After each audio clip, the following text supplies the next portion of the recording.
4 railway സ്റ്റേഷനുകളാണ് തലസ്ഥാന നഗരത്തിന് ചുറ്റുംപുറവുമായുള്ളത്. Thiruvananthapuram central, Pettah, Nemom, Kochuveli. ഇനി മുതൽ നേമം റെയിൽവേ സ്റ്റേഷൻ ഉണ്ടാകില്ല. നേമത്തിരിക്കുന്ന ഈ റെയിൽവേ സ്റ്റേഷന്റെ പേര് ചെറുതായൊന്ന് മാറും. Thiruvananthapuram south. Thiruvananthapuram central railway സ്റ്റേഷനിൽ നിന്നും 8.5 കിലോമീറ്റർ ദൂരമുണ്ട് നേമത്തേക്ക്. നേമത്ത് മാത്രമല്ല, പിന്നെയുമുണ്ട് പേരുമാറ്റം. കൊച്ചുവേളി റെയിൽവേ സ്റ്റേഷനാണ് പേര് മാറുന്നത്. രാജ്യത്തിന്റെ പ്രധാനപ്പെട്ട ഇടങ്ങളിലേക്കെല്ലാം കൊച്ചുവേളി റെയിൽവേ സ്റ്റേഷനിൽ നിന്നും ട്രെയിനുകളുണ്ട്. ഇനി മുതൽ ഈ കൊച്ചുവേളി എന്നെഴുതിയിരിക്കുന്ന ബോർഡിൽ തിരുവനന്തപുരം നോർത്ത് എന്നാകും. ഏറെക്കാലമായി സ്റ്റേഷനുകളുടെ പേര് മാറ്റണമെന്ന ആവശ്യമുണ്ടായിരുന്നു. തിരുവനന്തപുരം റെയിൽവേ ഡിവിഷണൽ മാനേജർ ഇതുമായി ബന്ധപ്പെട്ട് സംസ്ഥാന സർക്കാരിന് കത്തും നൽകി. ഇതിന്റെ അടിസ്ഥാനത്തിൽ സർക്കാർ പേരുമാറ്റത്തിന് അനുമതി നൽകുകയും ഗതാഗത വകുപ്പ് സെക്രട്ടറി കേന്ദ്ര ആഭ്യന്തര മന്ത്രാലയത്തിന് കത്തയക്കുകയും ചെയ്തു. റെയിൽവേ സ്റ്റേഷനുകളുടെ പേരുമാറ്റം കേന്ദ്ര ആഭ്യന്തര മന്ത്രാലയമാണ് അംഗീകരിക്കേണ്ടത്. തിരുവനന്തപുരം സെൻട്രലിൽ നിന്ന് സർവീസ് നടത്തുന്ന തീവണ്ടികളുടെ എണ്ണം പരമാവധി ആയതോടെയാണ് ഉപഗ്രഹ സ്റ്റേഷനുകൾ വികസിപ്പിക്കാൻ തീരുമാനമായത്. റെയിൽവേയുടെ തിരുവനന്തപുരം മേഖലാ വികസന പദ്ധതി കഴിഞ്ഞ ഏപ്രിലിൽ പ്രധാനമന്ത്രി ഉദ്ഘാടനം ചെയ്തിരുന്നു.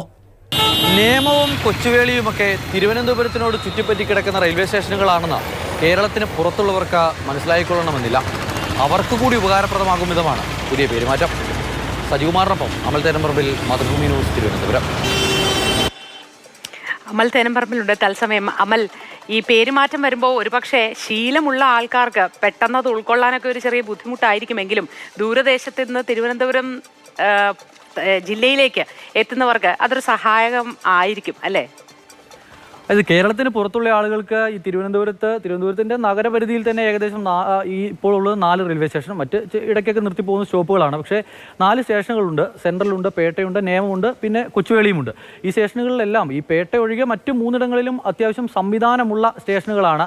ഇതിൽ ഈ തിരുവനന്തപുരം സെൻട്രലിൽ നിന്നും പോകുന്ന ട്രെയിനുകളുടെ എണ്ണം പരമാവധിയാണ്. അവിടെ പലപ്പോഴും ഈ ട്രാക്കൊന്നും ഫ്രീ ആവാത്തതിനാൽ പലപ്പോഴും അവിടെ എത്തുന്ന ആളുകൾക്ക് ഒരുപാട് സമയം കാത്തു നിൽക്കേണ്ടി വരുന്നു. ട്രെയിനുകൾ വൈകുന്നു. മാത്രമല്ല, വന്ദേ ഭാരതിൻ്റെയൊക്കെ വരവ് ഈ ട്രെയിനുകളുടെ സമയത്തിൻ്റെ കാര്യത്തിലൊക്കെ വലിയ തോതിൽ പ്രതിസന്ധി ഉണ്ടാക്കിയിട്ടുണ്ട്. പല ട്രെയിനുകളുടെ സമയവും താളം തെറ്റിച്ചിട്ടുണ്ട്.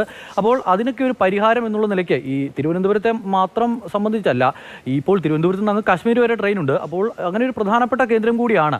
അതിനാൽ തന്നെ ഇവിടെ നിന്നും പുറപ്പെടുന്ന ട്രെയിനുകളുടെ സമയമൊക്കെ കൃത്യമാക്കാൻ വേണ്ടിയാണ് ഇപ്പോൾ ഈ മറ്റ് 2 സ്റ്റേഷനുകളെ കൂടി ഉപഗ്രഹ നഗരം എന്നുള്ള സ്റ്റേഷൻ എന്നുള്ള നിലയിലേക്ക് കാണാൻ തീരുമാനിച്ചിരിക്കുന്നത്. ഒന്ന് നേമം, അതോടൊപ്പം തന്നെ നേമം സൗത്താണ്, ഇപ്പോൾ കൊച്ചുവേളി നോർത്ത്, അങ്ങനെയായിരിക്കും ഇനി അറിയപ്പെടുക. നമ്മളിനിപ്പോൾ ഈ ട്രെയിൻ ടിക്കറ്റൊക്കെ എടുക്കുന്ന സമയത്ത് TVM നോർത്ത് എന്നുള്ള നിലയിൽ തന്നെ ആയിരിക്കും വരിക.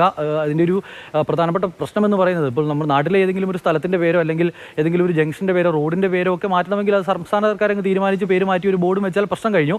സർക്കാർ രേഖകളിലും അത് സ്വാഭാവികമായി മാറിക്കിട്ടും. പക്ഷേ ഇതിൻ്റെ കാര്യം അങ്ങനെയല്ല. റെയിൽവേ സ്റ്റേഷനുകൾ കേന്ദ്ര പരിധിയിലായതിനാൽ കേന്ദ്ര ആഭ്യന്തര മന്ത്രാലയത്തിൻ്റെ അനുമതി വേണ്ടതുണ്ട്. മറ്റ് അനുമതികളെല്ലാം ആയിരിക്കുന്നു. സംസ്ഥാനം അനുമതി നൽകിയിട്ടുണ്ട്. അത് ഉപരിതല ഗതാഗത മന്ത്രാലയം അംഗീകരിച്ചിട്ടുണ്ട്. അതിപ്പോൾ ആഭ്യന്തര മന്ത്രാലയത്തിൻ്റെ പരിഗണനയിലാണ്. അവർ കൂടി അംഗീകരിച്ചാൽ തിരുവനന്തപുരം നോർത്തും സെൻട്രലും സൗത്തും ആയി മാറും. ശരി അമൽ.